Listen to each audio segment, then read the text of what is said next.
සෝමසිරි මැතිතුමනි ඔබතුමාටයි.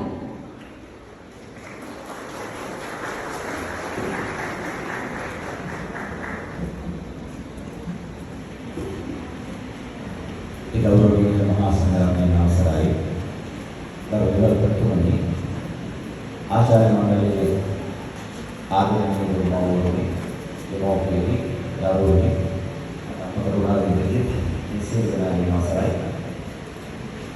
මට මේ අවස්ථාව එක අතකින් හිතා ගන්න බැහැ හරියටම අවුරුදු 20කින් තමයි මම මේ වේදිකාවේ ඉඳලා කතා කරන්නේ ඒ නිසා මම හිතන්නේ මේ වෙලාවේ දීර්ඝ කතාවකට ඉඩ ගත්තොත් ඒක මේ උත්සවයේ බාධාවක්. නමුත් මම හීන දැකපු බලාපොරොත්තු වෙච්ච ආසාවෙන් හිතාගෙන ඉඳපු අවස්ථාවක් නෙවෙයි. නිසා මේ අවස්ථාව ලබා දීම සම්බන්ධයෙන් ගෞරවනීය ප්‍රතිතුමාට ඒ වගේම ශිෂ්‍ය නායක මණ්ඩලයේ භාර ආචාර්යවරුන්ට මගේ පාසලට මම බොහොම කෘතඥ ස්තුතිවන්ත වෙනවා. ඒකට හේතුව මම මේ පාසලට ආවේ මගේ ගමේ පොන්චි ඉස්කෝලේ ඉඳලා ශිෂ්‍යත්වයට පාස් වෙලා මම විතරයි ගමේ පාසලේ ශිෂ්‍යත්වයට පාස් වුණා. ඒ ආවේ අඬා බැරි ගාතේ මෙහි ආවට පස්සේ මේ ඉස්සරහා ලොකු සාලාවේ පල්ලෙහා කණුවලට ලොකු පිට්ටනියක තට්ටු ගොඩනැගිලි වලට මම බය වුණා. මම අම්මට වැඳලා අඬලා කිව්වා මාම ආපහු ගමේ ඉස්කෝලේට දාන්න. මොකද මට මේ යාළුවෝනේ කවුරුත් මාව ගණන් ගන්නෑ. අපේ ගමේ ඉස්කෝලේ හැමදාම පළවෙනි වෙච්ච මම මෙහි 6 වෙනි ඉස්සරහට කවදාකවත් ගිහිල්ලා නෑ. ඒ නිසා පුදුම විදිහට බය වුණා. මම ටයි එකක් දාගත්ත විදුහල්පතිවරයෙක් දැකලා තිබ්බේ නෑ. තට්ටු පිට තට්ටු ගොඩනැගිලි පන්ති කාමර දැකලා තිබ්බේ නෑ. පාසලක කැන්ටිමක් තියෙනවා කියලා අහලා තිබ්බේ වගේ. එහෙම අතීතයක මම මේ පාසලේ තියෙනවා. ඊට පස්සේ පය වෙලා හැංගිලා මුළු ගැන්විලා හිටියා. මම උදේ පාන්දර නැගිටින්න ඕනේ මේ ඉන්න. මම තමයි අපේ පන්තියේ වැඩිම දුර ඉඳගෙන මේ පාසලට ආවේ. එච්චර දුර ඉඳන් එනවද කියලා මගේ ගුරුවරු මගෙන් ඇහුවා.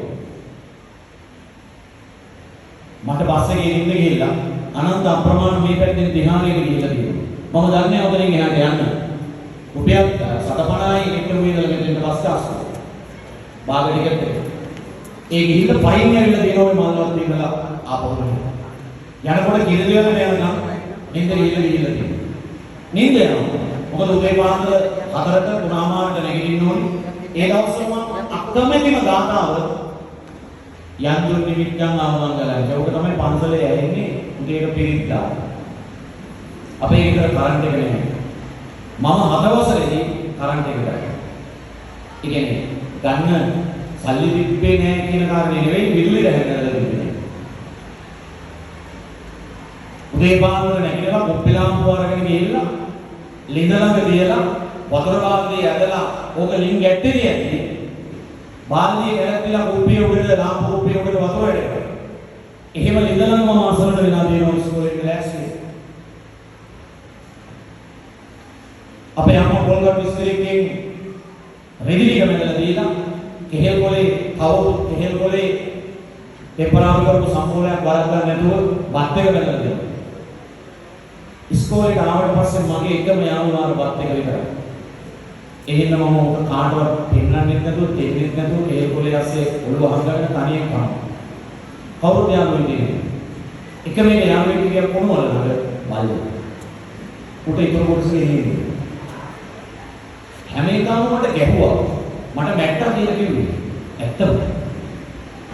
මම හිතුවේ නෑ සංඝබෝධියේ ප්‍රිපෙට් වෙන්න ප්‍රධාන ශිෂ්‍ය නායකයා වෙන්න කවදාවත් හීන වෙන්නේ නෑ. ඒක පුළුවන් වෙයි කියලා හිතුවේ නෑ. හැබැයි ආම්බෙන් එක මේක දවසක් මට ඉඳ ලැබුණා. උදේ රැස්වීම කතාවක් කරන්න. එදායින් පස්සේ මුළු පාසලම මාව දැනගත්තා. ඒ ගමන නගරුනේ ප්‍රධාන ශිෂ්‍ය නායකයා. ඒක හරි ආඩම්බරයෙන් කියන කතාවක්. ඊට පස්සේ මම කාලයක් හීන මෙව්වා.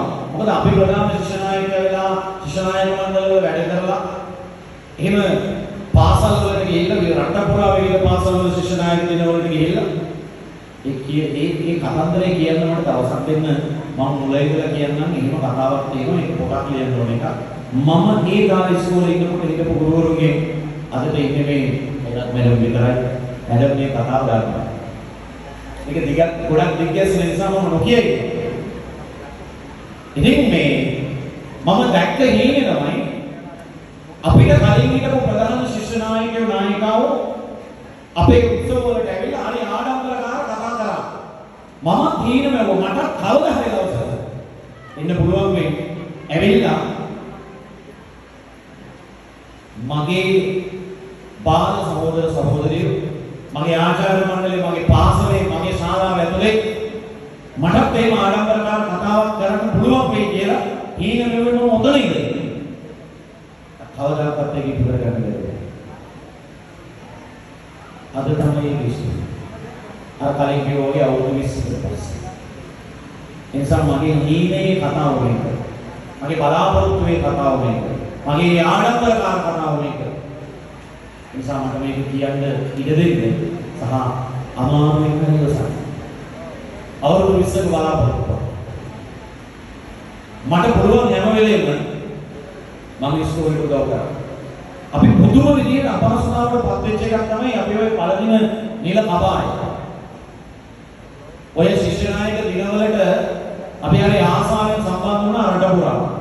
ඒ ශිෂ්‍ය නායක දිනේ තියෙන බාලිකා පාසලක නම් අපේ උනන්දුව සහ ලෑස්තිය කීප මොනේකින් වෙන්නේ. එහෙමනේ. ලින් කෝට් එක දාගෙන යන්නේ නැහැ. ඒක දිලිසෙනවා. ඒ දිලිසෙන්නේ මැදලා. මේ බිලිලෙච්චයි අර බාලිකා පාසල් වලට දාගෙන යනකොට උන් අපි දිහා බලන්නේ නිකන් බලන්නේ ඊටාගත්තේ ඒකේ මොනවද කරන්නේ මට මතකයි ඒක අපිට දීපේ කෝඩ් 6යි නිලකම 6යි උඹට දීපේ ඒකේ හොඳ මේක මට දීපා ටිකක් හොඳ මේක නිල බලයෙන් හරි එක්ස්පෙරිමන්ට් ලැබෙනවනේ උඹ දීපා ඔක දාගෙන යනවා මට හිතුණා කවදා හරි දවසක ඒ දවස්වල මම ඉඳාගත්ත මට පුළුවන් වුණොත් ඕට් ටිකක් මාලා දෙනවා. අපි එක එක ළඟට හිඟාවකා ගියා. අපිට මේව මහලා දෙන්න කියලා. නමුත් ඒ වෙලාවේ කවුරුත් අපිට වෙන්න උදව් දෙන්නේ නැහැ. මේ මෑතකදී මට පුළුවන් වුණා නිලකපා 15ක් 20ක් මහලා දෙන්න. මම හරි ආඩම්බරෙන් මම හරි සතුටු වෙනවා. මේ අද ඉන්න සහෝදර සහෝදරියෝ නෙවෙයි දැන් නම් මගේ දරුවෝ උන් ඒව දාගෙන ඉන්නවා දකින්නකොට ඒ බබලන බැබලෙන්නේ අපිපත් වෙච්ච අපහසුතා නැතිව දකින්නකොට ඒ සතුට කියලා නෙමෙයි කරන්නේ. විද්‍යාත්මකවනි ඔබතුමා දැක්කද ගන්නේ මේ ඊයේ පෙරේද ලස්සන වීඩියෝ එකක් ගියා හරිතර ජයලාල් YouTube channel එකේ අපේ පාසලේ කීර්තිමත් ආදි ශිෂ්‍යෙක් මේ විද්‍යාඥ යාළුවෙක්. ඔහු තමයි රැකිනගේ සියලුම ප්‍රේසාන්ත සංවිධානය කරන්නේ. දන්නවද දන්නවද? ඉංගලන්තේ රැකින මොන ගැහිලා පෞද්ගලිකව කතා බහ කරලා එතුමියගේ සියලුම එලිමානු සාධ. මේ සාධයක් කියන්නේ අපේ මේ වෙඩින් එකක් වගේ පොඩි පාටියක් 200 300 කියනේව නෙවෙයි. ලක්ෂ ගණනක් කියන්නේ. කේක් මෝඩල් කරනවා නම් 1,50,000. ඉතින් එහෙම චරිත අපේ පා ඒ තනතුරට ගියේ එකම ආසියාතිකය. තපුණු ආසියා අපි නෙවෙයි. එකම ආසියාතිකය. මේ සංකෝධියේ විද්‍යාඥ අල්ල පොලිසියගේ මෙතන ඉන්නේ ප්‍රිවෙන්ට්ගේ අල්ල පොලිසියගේ වාඩිලා හිටු කරන්නේ මේ පත්තලේ වේයන්වල මල්ලිගේ එයාලට අපිට තියෙනවා. එහෙම අපි නොදන්න තැන්වල මේ ශාලා තුලින් මේ භූමියෙන් පිළිවෙච්ච චරිත ඉන්නවා. ඉස්සර තිබ්බා අත්තරගල ප්‍රාදේශ සභාවේ මන්ත්‍රී කෙනෙක් වෙන්න නම් අතිරේක සුසුකම සංඝබෝධි ශිෂ්‍ය නායකයෙක් තියෙනවා. සංඝබෝධි ඒ ත්‍රිපිටක බලපෑමේ සංඝබෝධි විතරක් නෙවෙයි. ඔය වටේ පිටේ මම නම් නොකියන අනුපාල අනුපාසලකට බලපෑම. ඒ තරම් ප්‍රබල චරිතයක්. ඒ නිසා කාලයක් තිබ්බ විමල්පල තුනි මේ අපේ පාසල සංඝබෝධිය නෙවෙයි වෙන බෝධියක් කියලා හඳුන්වපු කාලේ. ඒක දැන් අපාමගා වෙලා ඒක නැති වෙලා දැන් නම් මේක දෙවෙනි වුණොත් දෙවෙනි වෙන්නේ ශ්‍රී මහා බෝධිය විතරයි. විද්‍යාත්මක තුනේ මම මේ පාසලේ ඉන්න කාලේ තුල 6 වසරේ ඉඳලා 13 වසර වෙනකම් විද්‍යාත්මකවරු 6 දෙනෙක් මාරුවා. මට පුදුමයි මේ ඉන්නේ. මේකට පොඩි හිතුවක්කාර ගතියකුයි අමුතු පෞරුෂයකුයි තියෙනවා. එහෙම අමුතු දෙයක් නෙවෙයි. වස්වාදීනවන්තය යත්තන ගරුපුර පින්කෙද කියලා හැමලෙම කියවෙනකොට.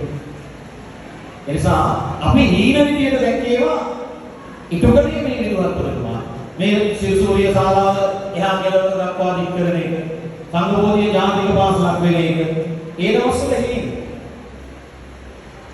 දවස්වල හීන ඒ සියලු හීන සැබෑ කරපු මෙතුමන්ට තව බොහෝ කාලයක් මේ පාසලේ විදුහල්පති වෙන්න සුබපතන එක අපි හැමෝගෙම යුතුයකමක් වගකීමක් කියලා මම හිතනවා.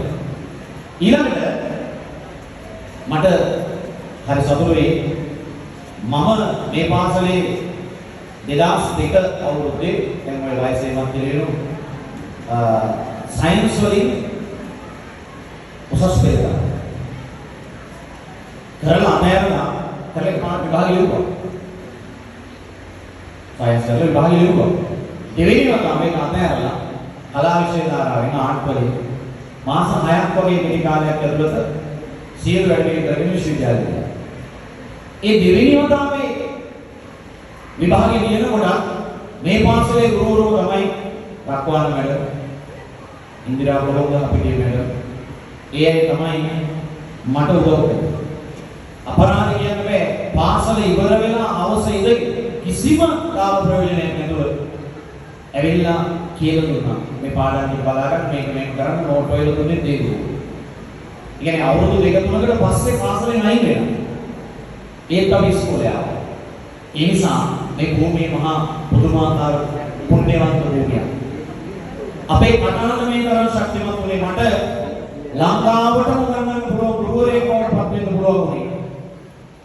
විශාල ශිෂ්‍ය පිරිසකගේ ආකර්ෂණීය ඥානය ප්‍රදාන කරන්න පුළුවන් වුණේ මේ පාසලේ ලැබිච්ච හැයියි. මේ වහලයට මේ වේදිකාව උඩ ගොඩනගාගත්ත ශක්තිය නිසා. ඒ නිසා ආදරණීය දරුවනි ඒ ශක්තිය උපරිමයෙන් ගන්නවට පුළුවන්.